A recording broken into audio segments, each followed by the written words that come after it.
while you're breeding them, and after that, you're not going to need it. So with that being said, if it's round, there's no corner for them to go and get caught into. Just you go in a circle and that's it. You got no piling up, nothing.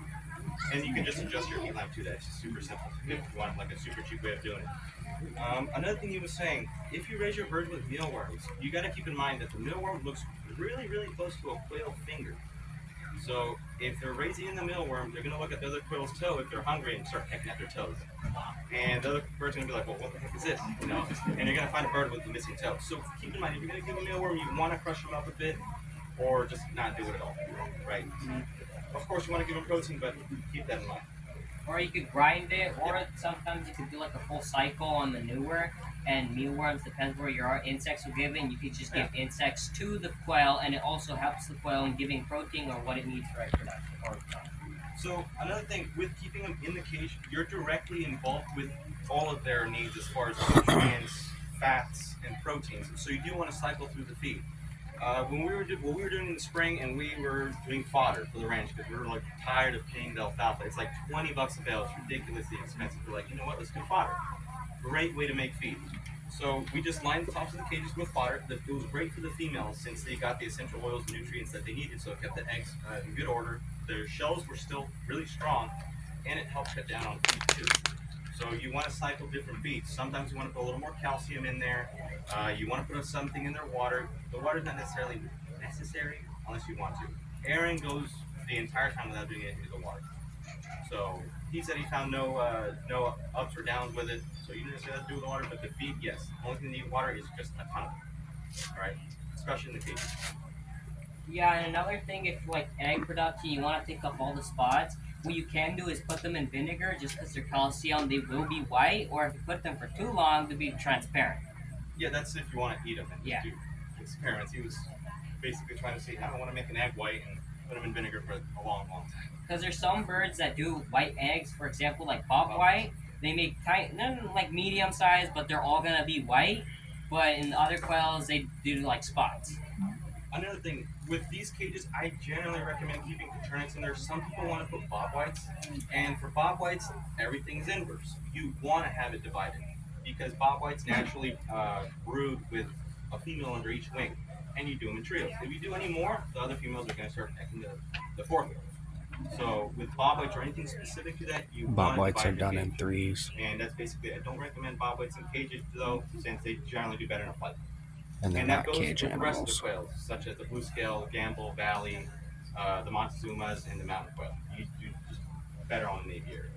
And with the Coternics, you want to do them in these cages if you want production. If you want them as pets, then this. Because the quail on the floor you'll lose more production. So they'll be doing dust baths. They'll be running from point A to point B and just exploring. Here they basically eat, drink, and produce. Like I said, if you're gonna keep them as pets, you're gonna keep them for production, and you know you're keeping them for production, the cages are the way to go. What was the ratio again on bob whites? 1 male to 2 females, so a trio, or just a pair. That's generally the best in cages. And another thing, if we're dividing, it's good if the quail's not moving because at the end it's doing like eggs more production. But if it's moving, it's like stretching and everything, and they're just not doing. They're just walking around. But it's also good if they're moving and it's somewhere. So yeah, just keep in mind your spacing when you're doing the divide. When you're switching, No, please go when ahead. you're switching them out, how, and you said you take them from the aviary back in, Yeah. sort of, how long?